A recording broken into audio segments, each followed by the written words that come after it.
Hello. Hello. We have 5 minutes. Maybe somebody else will join us. Okay. Dr. Walsh, thank you very much for joining us, for supporting our project. Oh, thank you so much. A pleasure. I just hope I answer the questions correctly. I'm sure you will. My name is Ayim. I'm one of the coordinators in this project. Ah, excellent. And so this is going to go out to parents. Is that that's the purpose of it? Yes, this will be like one of the lessons. Ah, right. Excellent. Excellent.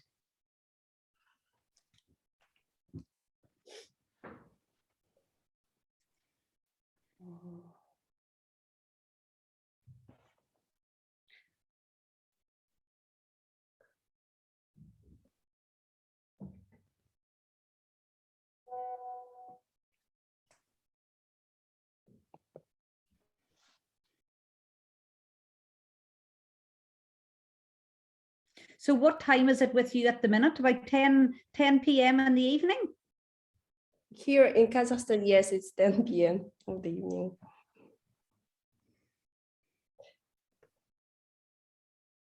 Our meeting will probably last like about 45 minutes. Perfect. Perfect. That'll be great. Yeah, it will be like an interviewing.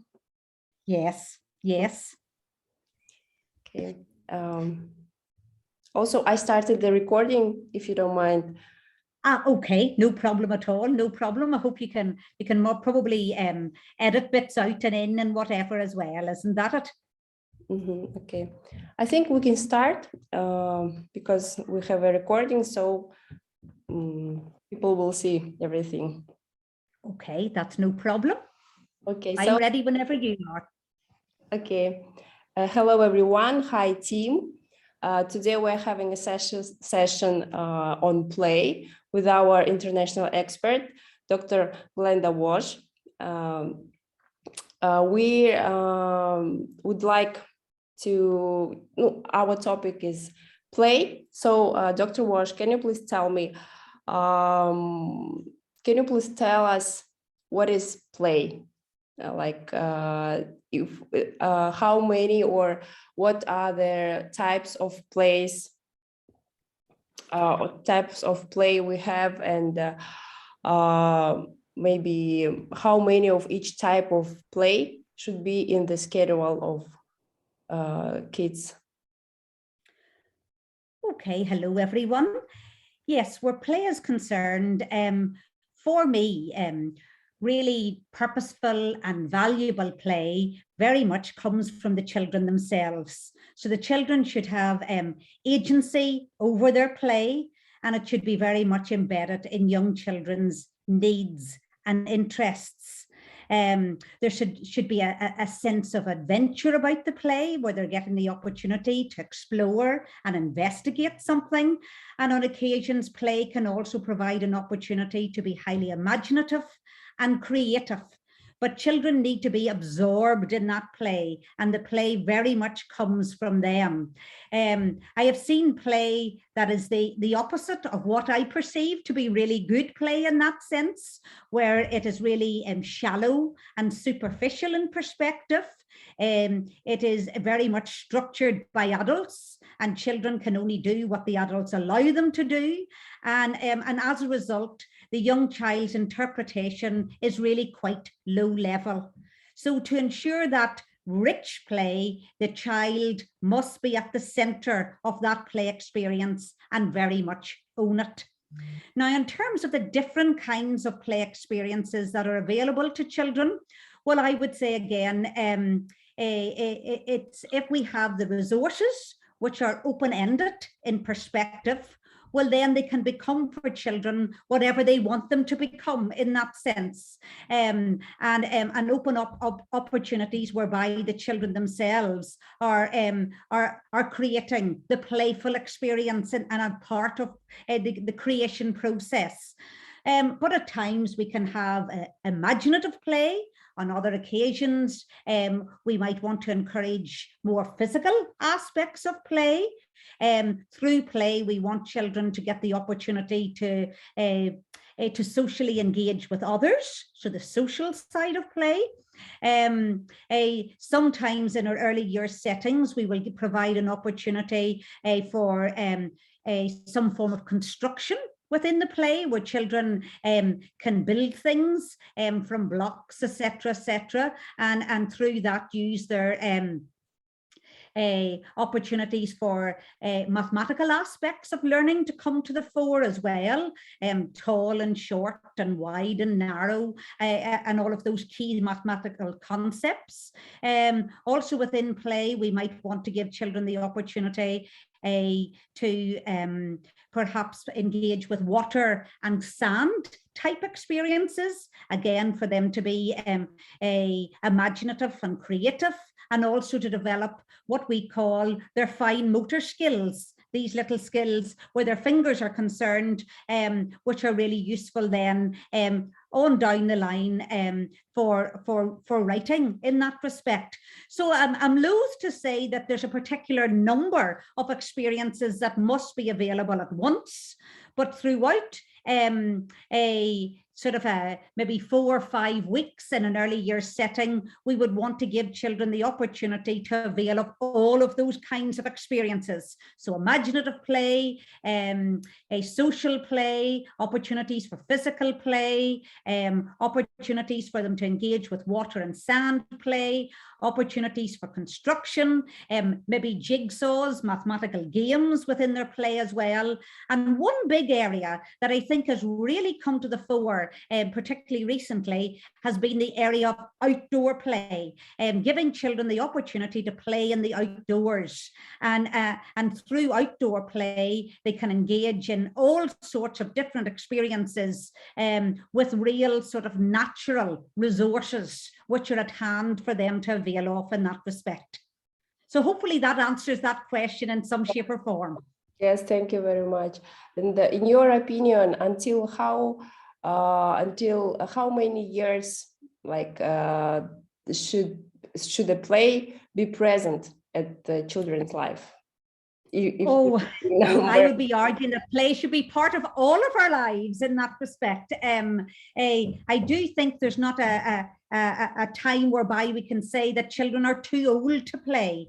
I think, yes, we might encourage maybe a slightly different kind of play as they grow older within our settings, but I do think the power of play can be really worthwhile, not only for a 2-year-old, but also for a 12-year-old in that sense, opportunities for children to engage in what I would call playful learning experiences, where those little minds, those little hungry minds are fed appropriately through the medium of play, whether you're 2, whether you're 12. And I would also say, as you grow older, we all need a little bit of play in our lives to let off steam. Yes, I agree with you. But many parents think that when the kids start attending school, it means that they should play less, they should learn more.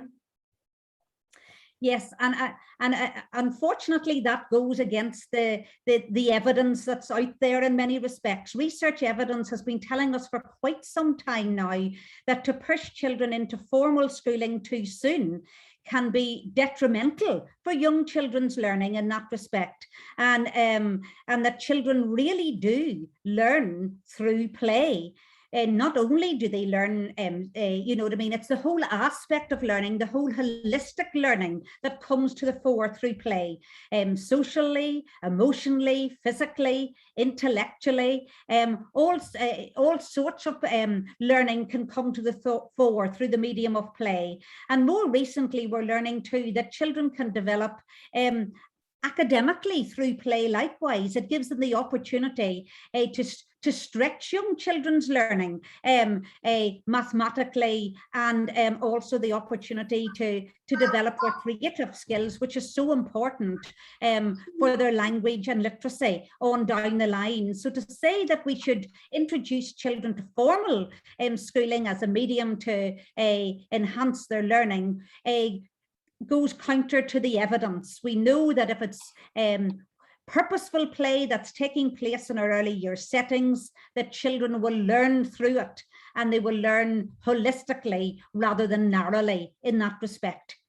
Yeah, but you know, here in Kazakhstan, we have a situation that kids who are just going to the first grade, just starting attending school, they already should know, they already should go to the first grade with the ability of reading, counting, and so on. So it means that we should start teach them earlier, so that they, at the age of 6, 7, they know all these things.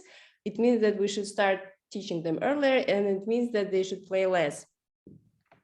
Yes, and it's not very different from where I live. Likewise, in Northern Ireland, where children are, you know, encouraged to read and write at a very young age as well. And I'm not saying that we should be dismissing that, but at the same time, I'm saying that if that's all the child is exposed to, and if we're in a sense pushing literacy and numeracy, what I would say, down their throats too soon, well, then we have to guard against all that they're missing out on as well, and they end up with a very sort of narrow experience rather than that broad and balanced experience that is so important for later life. Those life skills, those softer skills that are so often overlooked in our academic sort of schools, where children are encouraged to be motivated learners, where they remain on task and they can concentrate at their learning, that they, those higher order thinking skills that are so important for children and young adults, and for all of us in that respect, are real successful people in society are highly creative. And if we stop children being creative at too young an age, well, then we're stifling those experiences. And we know well that too formal a curriculum too soon can also open up huge educational disadvantage, where that gap between those who has and those who haven't becomes even more apparent. And therefore a more playful, open-ended learning opportunity with highly skilled teachers who are highly competent and confident in developing children's learning through the medium of play, we know was the best way forward for young children's holistic learning, and making sure that they grow up as really good citizens within society. Yeah, I agree with you that from the on that one hand, it's about teachers having an expertise, or about playful techniques of teaching, and on the other hand, maybe is there something that parents can do to, like, because we want to encourage play, we want our kids to be like you said, a good citizens, but at the same time we don't want our kids to be like to lag like out of the curriculum. So yes, of course, certainly, and I totally understand that, and maybe just as a way to add on to what I've been saying already, when we do look at those countries who are highly successful on our international tests, such as Finland, such as Estonia, etc., in tests like PISA, we do know that those countries tend to not start formal schooling until around the ages of 6 or 7, and they do provide that high quality playful experience for their children in those early years in that respect. But what can parents do? I think first and foremost as parents, what we can do is actually value children's play and allow children to play in the home, that we're not overdoing the formal side of things and getting children to read and write and focusing solely on that aspect of things, but rather encouraging them through playful experiences, whether it be in the outdoors, whether it be playing games together, whether it be baking together, whether it simply is just giving value and supporting what children are playing with, building little houses under the table, or whatever it might be in the home, but not getting over anxious about children doing formal learning too soon, and adding value to that play that happens in the home as well, and to support children as much as possible through that playful experience. And it's not about expensive toys either. It's not about having to buy the most expensive toy in the shop and bring it home to our children to play with. Children can play with, it's really those natural materials, it's authentic materials that open up those playful opportunities, those purposeful playful opportunities for children best. And they can simply go outside and play with planks of wood, play with crates, play with flowers, play with leaves, whatever it might be, and those things can become really useful play resources for our children through which they learn effectively. Okay, yeah, but don't you think that modern children may not be interested in playing with such things because of the influence of the gadget, because of the cartoons they see, What do you think? Yes, very much so. And if that's what we're going to be exposing children to, well, those are the things that they're going to play with and deem as being trendy toys or whatever it might be. But I feel that's where the early years setting comes to the fore. And if children are getting the opportunity to play with those things, those natural resources, and see the potential of those natural resources within the early years setting, well, then that will add more value to those resources in the home likewise. And again, it's the parent and parents to encourage that kind of experience within the home, and where parent and child hand in hand go outside and play together. In the first instance, and that will give children some ideas and some things to play with. And I don't really think it's natural to children as well to play with those resources. I have had 3 boys of my own, and yes, the oldest is 20, but the youngest is only turned 12. And so realistically, because they lived in the countryside, yes, they played with the gadgets. I didn't remove the gadgets completely, of course, but at the same time, I encouraged them to play outdoors, and we played together, and we made dens together, and we made all sorts of things using our rose petals. We were even selling perfume at a stage with our rose petals and whatever it might be. And we also had a little river that runs round our the outside of our house, and the boys had all sorts of playful experiences there, looking for little fish and walking through the river together, and all sorts of experiences. And I feel that's how parents can support their children's learning in the home, through the medium of play in that respect. Yes, I understand. I agree also that natural resources like water, it's a very interesting thing to play with. Yes, exactly. Okay, if we don't buy expensive toys, is there any conditions that we can create for kids at home, like any special conditions to encourage play? Yes, I do feel it's the parents adding value to the play and playing alongside the children. If they are going to look down on children's play and not really support the play experience in the home, well, then children are going to think this isn't something that's very valuable to do, and I should be doing something else instead. So it's parents maybe even baking together.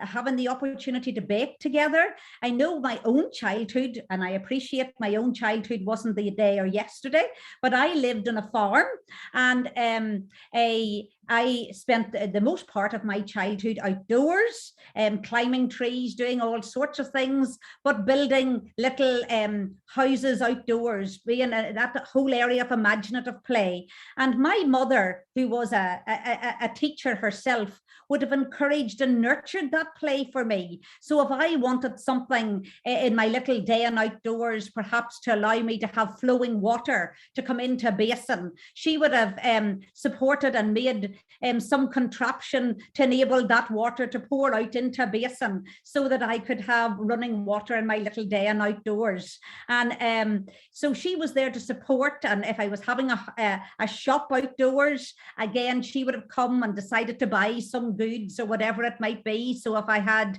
leaves as lettuces and other resources outdoors as my little vegetable shop or whatever, she would have come and bought things together. So I think it's the parent and child in tandem playing together. And there's no better resource in the home than jigsaws, than math games and sitting down and playing a game. I don't know whether you have it with yourselves, but Monopoly and Guess Who and those different games together. And again, that's a form of play and much more socially interactive than the child looking at a screen and just playing with technology all of the time.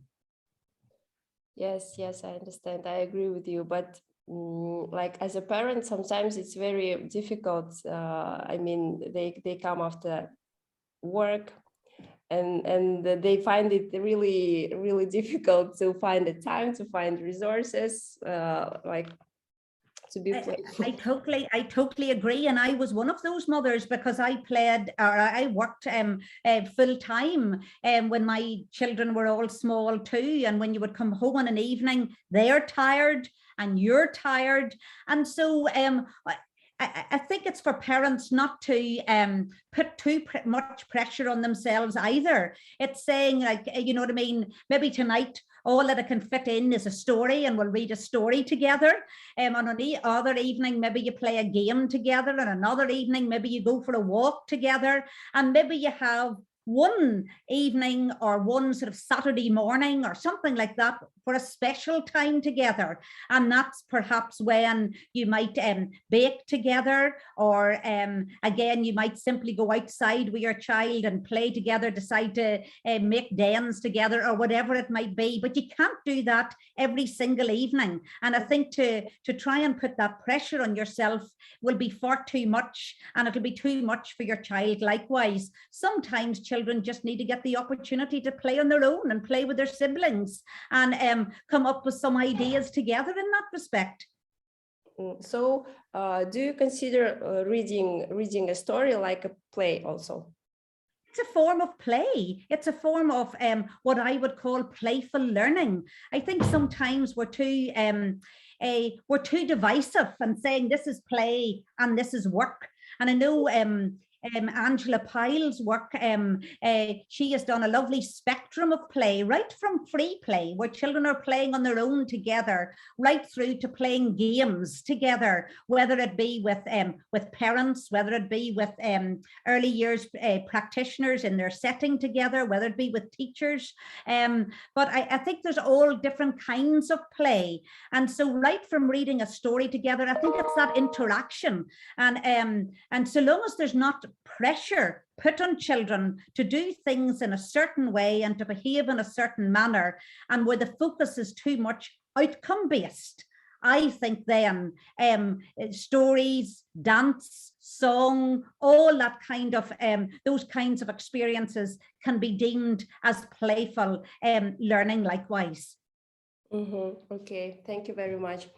I also read your research paper on playfulness. Can you please tell us more about it, about your research and the outcomes? Yes, certainly. Yes, this has been a piece of work that we've been doing for quite a number of years now. It stems back right to 2000, the year 2000. And in Northern Ireland, we had a system before that which was really quite formal in the early years of our primary schools. And our children in Northern Ireland generally start primary school before the age of 5. The majority is simply just 4 years and so many months in that sense, the cutoff point being 4 years and 2 months. And so as a result of feedback from teachers, as a result of research evidence that was going on in other countries and whatever, we felt that the time was ripe to do something in Northern Ireland and to put into practice a kind of playful, play-based curriculum in the early years of primary schooling. And so I was part of the research team that actually evaluated that on a longitudinal basis. And what we found very much so was that the more play-based experience was certainly more purposeful for young children in terms of those softer skills, as we talked about already, in terms of young children's motivation, their concentration, their social and emotional skills, their well-being, their respect for one another, etc., etc.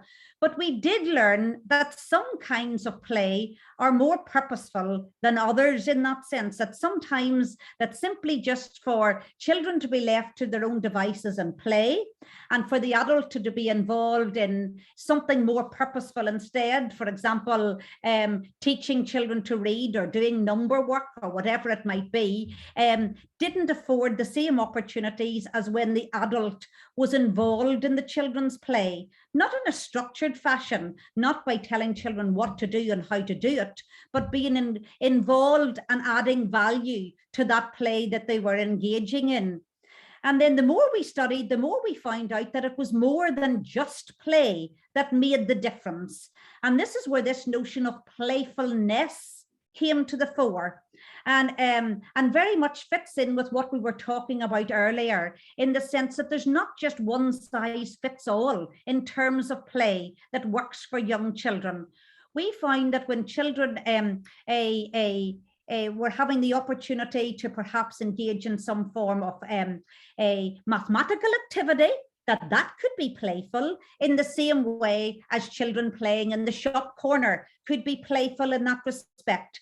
And so we coined this term playful structure in the first instance, whereby we felt that the experiences that made a difference for children in terms of their thinking skills, in terms of their learning, their academic learning more fully, it was important that they were playful in perspective, that there was a sense of joy and enjoyment attached to them, but at the same time that they were highly skillful in perspective, where this is where the structure came to the fore, that the adult was involved in some shape or form to support and stretch and challenge.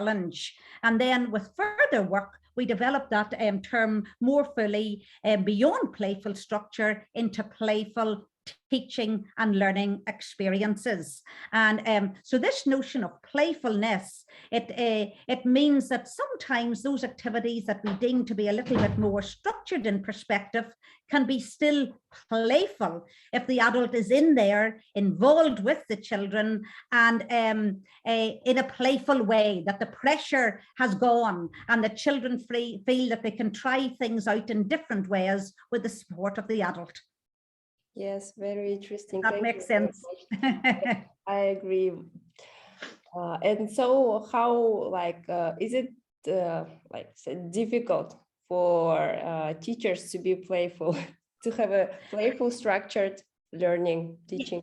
I think it's more difficult than for some, it's more difficult than for others. For some teachers, it's just innate. We are all playful in that sense, and we just find it easy to be playful with children. And we can take on that playful persona very easily. For others, it has to be taught. But there is a way of teaching it, and I do feel it's something that needs to be given more emphasis in our teacher education programs. Because if teachers find it hard to become playful with young children, well, then I do think that they find it hard to build a relationship with children. And for me, relationships are paramount. If we cannot form a good relationship with young children, well, then we're going to find it very, very challenging to teach them effectively. So for me, relationships, to develop those relationships, that playful persona is needed, where children feel that we can get down to their level, that we can talk about things that interest them, that we can be silly together if we feel there's a time to be silly together, and we can simply have fun together. We all learn more easily when what we're learning about is more interesting and enjoyable, and we find it more enjoyable. And so why should children be any different? So it's making the learning as enjoyable, as playful as possible. And to do that effectively, we need highly playful teachers who are skilled in what they do. Yes, and I think it works also for parents. Also, it works. Exactly that. And again, some parents find it easier than others to take on that playful persona. But again, I do feel where parents are concerned that realistically we don't invest enough in upskilling our parents to be playful and how they can support children in the home. For some reason, we seem to take it for granted that all parents can do that quite easily. And so some form of investment on the part of our governments is essential, not only to ensure that our early years teachers are highly trained and highly skilled, but that parents are supported and upskilled in ways to support their children in the home as well. Yes, so it's not about coming up with the new ideas, with new games. It's about changing the mindset, changing the relationships with your kids. Exactly that. I couldn't overemphasize that enough. It's building those relationships together and learning to take the lead from our children.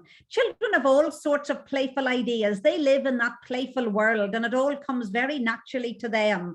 And so how do we tune in to what children are telling us, whether we're a parent, whether we are an early years teacher in the classroom, and stretch and extend that learning with our children's needs and interests at the core. Okay. Also, what do you think? Is this problem of play, is it serious, and how it goes with time? Is it going to be more serious? Well, I do think if we continue to overlook the value of play, that would, you know what I mean, through time, it will be highly detrimental to our young children. We can't continue to ignore its importance. But we as educators on our own can't do everything. We must have policymakers supporting us and valuing what we do in the classroom and allowing us to be the experts in the setting. Likewise, if we're trained and upskilled in those early areas as early years educators, well, then that they support us and enable us to do the best that we possibly can for those children in playful ways. So not only do we need a curriculum which is play-based and focused, but we also need to ensure that our teacher education programs that are preparing our early years teachers are using the most recent evidence and those ideas about how young children learn best in that respect, and very much embedded in the value of play. Because if not, if we continue to ignore it, well, then we're just going to make things worse for our children. And it's not just something that early years educators can do on their own. It has to be a whole school approach, because that those who are teaching, say after year 1 and year 2 in primary school, then build on where the children are at then. And it's a bottom-up process rather than top-down in perspective. And it's only in that way when parents, early years educators, and policymakers all come together and realize the real benefit of play and playful learning pedagogies for young children, that really then can we provide that education system that works best for our youngest children. Yes, that's the idea why we started our project, like to encourage parents, to give parents more knowledge about how it should be, so we help our kids to develop in a harmonious way. And I think that is wonderful, because that's what we all should be doing, because realistically speaking, every parent wants the best for their child. But if we don't provide them with the knowledge of what is best for their children, well, how can they be expected to support them in the right way in the home? Yes, yes. Unfortunately, many parents think that playing is a waste of time, and like it's a trend, like to start learning earlier is the best, but it's not.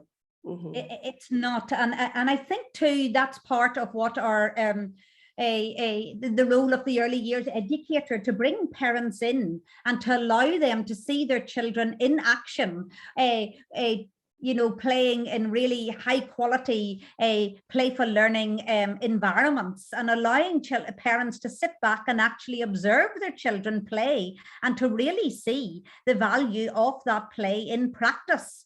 Because if we're only going to tell them it, they need to see it in action, and it's through seeing it in action that they will actually learn to eventually see the benefits of it in the longer term in that respect.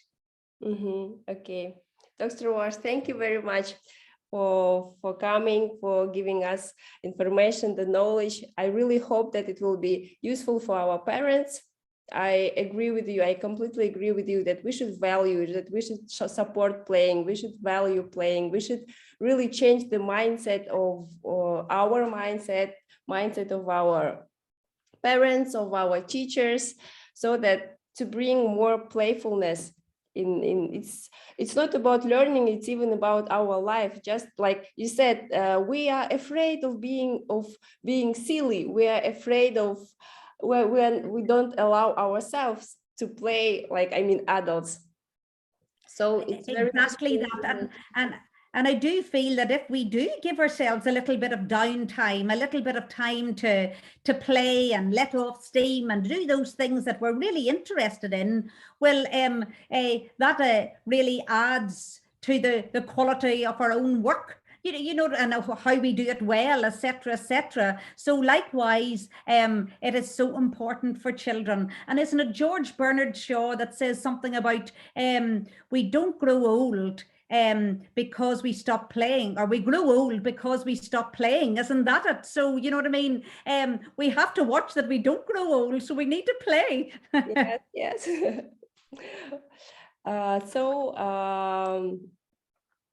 I think it is the end of our meeting. We should stop. Unfortunately, it was so interesting to meet you. Thank you very much.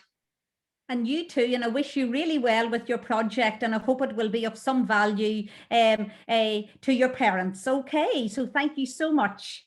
Thank you very much. Bye-bye. Bye.